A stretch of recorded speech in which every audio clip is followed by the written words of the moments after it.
মাননীয় শিক্ষামন্ত্রী, সারা দেশে শিক্ষা দিচ্ছেন আপনি, আমরা সবাই আপনার কাছ থেকে শিক্ষা নিচ্ছি, কিন্তু এতই দুঃখের বিষয় নিজের আত্মীয় স্বজনরা একটু শিক্ষা দিতে পারলেন না।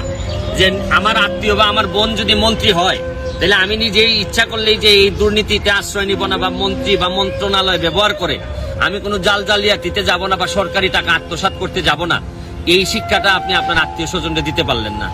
আপনারা আপনার আত্মীয় স্বজনরা বুদ্ধি করে 359 কোটি বাংলাদেশের মানুষের কাছ থেকে নিয়ে যেতে চাচ্ছিলেন। দেখেন, আপনি, আমার বিশ্বাস এটা আপনার খোলাসা করা উচিত। আপনি পররাষ্ট্রমন্ত্রী থাকা অবস্থায় পররাষ্ট্রমন্ত্রীদের মধ্যে সবচেয়ে বেশি বিদেশে সফর করছেন, তাও নিয়ে আমরা কিছু বলি নাই। করেন, আপনার যদি লাভের জন্য, দেশের লাভের জন্য করেন, কিন্তু এখন যে কাজটা করা হইলো, এইটা আমি মনে করি একজন বঙ্গবন্ধুর আদর্শের সৈনিক হিসাবে বঙ্গবন্ধুর আত্মা কষ্ট পাবে। কারণ বঙ্গবন্ধুর আদর্শের মধ্যে আর যাই আছে, বহু মানুষ আছে আদর্শের সৈনিক যারা কোনোদিন এমপি মন্ত্রী হবে না, কিন্তু এরা কোনোদিন এই দুর্নীতি অথবা অন্যায়ের কাছে মাথা নত করে নাই। এটাই বঙ্গবন্ধুর শিক্ষা ছিল। দর্শক, এবার শিক্ষামন্ত্রীর চুরি দুর্নীতি ফাঁস করে দিল আমাদের সকলের প্রিয় মানবতার ফেরিওয়ালা নামে খ্যাত ব্যারিস্টার সুমন ভাই। সত্যি ব্যারিস্টার সুমন ভাই মানেই হচ্ছে সত্য প্রচারের মাধ্যম। ব্যারিস্টার সুমন ভাই এমপি হওয়ার পরপরই তার কর্মকাণ্ড দিয়ে দেখিয়ে দিচ্ছেন জনগণকে সত্য কিভাবে প্রচার করতে হয়, কিভাবে সত্যের পথে এগিয়ে আসতে হয়। তাই তো আজ বিএনপিরাও তাকে ভালোবাসতে শিখে গিয়েছে। দর্শক, আজকের এই ভিডিও সম্পূর্ণ দেখলে আপনি অনেক কিছু জানতে পারবেন, তাই ভিডিওটি ধৈর্য সহকারে দেখতে থাকুন। তাহলে চলুন মূল ভিডিওতে চলে যায়। শুরু করিতেছি মহান আল্লাহর নামে, যিনি পরম করুণাময় এবং অত্যন্ত দয়ালু। আর কত শুরু করব, শুরু করতে করতে তো জীবনই শেষ হয়ে যাচ্ছে। মাননীয় শিক্ষামন্ত্রী, সারা দেশে শিক্ষা দিচ্ছেন আপনি, আমরা সবাই আপনার কাছ থেকে শিক্ষা নিচ্ছি, কিন্তু এতই দুঃখের বিষয় নিজের আত্মীয় স্বজনরা একটু শিক্ষা দিতে পারলেন না। যে আমার আত্মীয় বা আমার বোন যদি মন্ত্রী হয়, তাহলে আমি নিজেই ইচ্ছা করলেই যে এই দুর্নীতিতে আশ্রয় নিব না, বা মন্ত্রী বা মন্ত্রণালয় ব্যবহার করে আমি কোনো জালিয়াতিতে যাব না, বা সরকারি টাকা আত্মসাৎ করতে যাব না, এই শিক্ষাটা আপনি আপনার আত্মীয় স্বজনরা দিতে পারলেন না। আমার কষ্ট হচ্ছে, যেভাবে আপনার কথা এগুলা শোনার পর আমার মনে হয়েছে যে নক্ষত্রের যখন পতন হয় তখন যেরকম কষ্ট হয়, সাউন্ড হয়, আমার কাছে মনে হয়েছে যে ঠিক আপনার এই যে আত্মীয় স্বজনের কারণে একটা নক্ষত্রের পতনের মতো সাউন্ড হইতেছে। মাননীয় শিক্ষামন্ত্রী, আপনি বুঝতে পারতেছেন যে শাহজালালের ছাত্ররা যখন আন্দোলন করে তখন আপনি কোনো কথা বললে তারা কেন শুনে না, আপনি বুঝতে পারতেছেন? অথচ এখানে আমাদের একজন শিক্ষক, সম্মানিত শিক্ষক জাফর ইকবাল স্যার যখন যান তখন তারা অনশন ভঙ্গ করে। এর মানে হচ্ছে গিয়ে, দেখেন আপনি মন্ত্রী, এরপরও মানুষ আপনারা বিশ্বাস করতে চায় না। কেন জানেন? ছাত্ররাই তো, একটা বিশ্ববিদ্যালয়ের ছাত্ররাই আপনারা বিশ্বাস করতে চায় না। কারণ হচ্ছে গিয়ে এইসব কারণে। মাননীয় মন্ত্রী, চিন্তা করতে পারেন, বঙ্গবন্ধুর আদর্শের সৈনিক যারা আমরা দাবি করি, এর মধ্যে মতিয়া চৌধুরী আছে। বঙ্গবন্ধুর আদর্শের সৈনিকের মধ্যে আমাদের সৈয়দ আশরাফ সাহেব আছেন। তাদের কথা মনে হইলে আমরা মনে করি যে এরা প্রকৃত বঙ্গবন্ধুর আদর্শের সৈনিক। মন্ত্রণালয় আছে, মন্ত্রিত্ব পাইলেন, কিন্তু এরপরও তাদের ব্যাপারে কেউ সামান্য পন্ত আচরণ দিতে পারে না এই দুর্নীতির।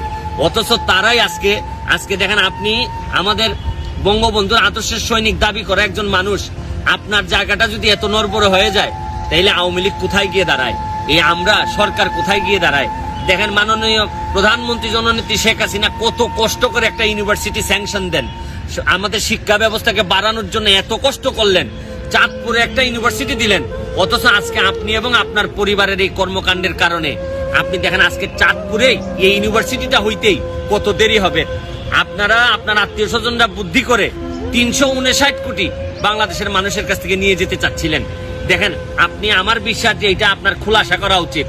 আপনি পররাষ্ট্রমন্ত্রী থাকা অবস্থায় পররাষ্ট্রমন্ত্রীদের মধ্যে সবচেয়ে বেশি বিদেশে সফর করছেন, তাও নিয়ে আমরা কিছু বলি নাই। করেন, আপনার যদি লাভের জন্য, দেশের লাভের জন্য করেন, কিন্তু এখন যে কাজটা করা হইলো, এটা আমি মনে করি একজন বঙ্গবন্ধুর আদর্শের সৈনিক হিসাবে বঙ্গবন্ধুর আত্মা কষ্ট পাবে। কারণ বঙ্গবন্ধুর আদর্শের মধ্যে আর যাই আছে, বহু মানুষ আছে আদর্শের সৈনিক যারা কোনোদিন এমপি মন্ত্রী হবে না, কিন্তু এরা কোনোদিন এই দুর্নীতি অথবা অন্যায়ের কাছে মাথা নত করে নাই। এটাই বঙ্গবন্ধুর শিক্ষা ছিল। এবং আমাদের নেত্রীর যে শিক্ষা, এখানে আমার জানা মতে কোনোদিন আমাদের নেত্রী কোনো 2 নাম্বার লোকরে কখনো আশ্রয় দেন নাই।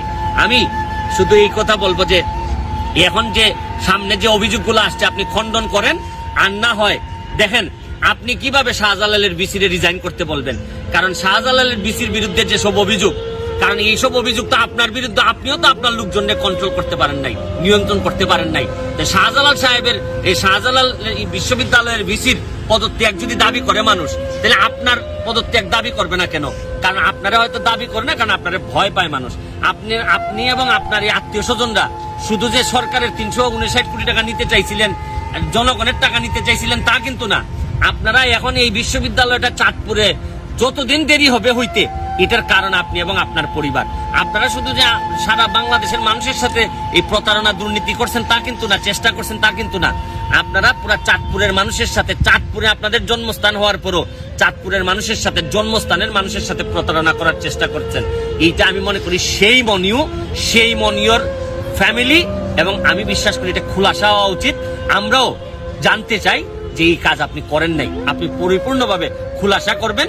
আর নাইলে শাহজালাল বিশ্ববিদ্যালয়ের ভিসি সাহেব যান বা না যান, আপনার চলে যাওয়া উচিত নৈতিক কারণে, কারণ আপনার পারিবারিক একটা গুরুত্ব আছে, আমি যতটুকু জানি। ভালো থাকবেন, সুস্থ থাকবেন। কেমন লাগলো দর্শক ব্যারিস্টার সুমন ভাইয়ের আজকের এই ভিডিওটি?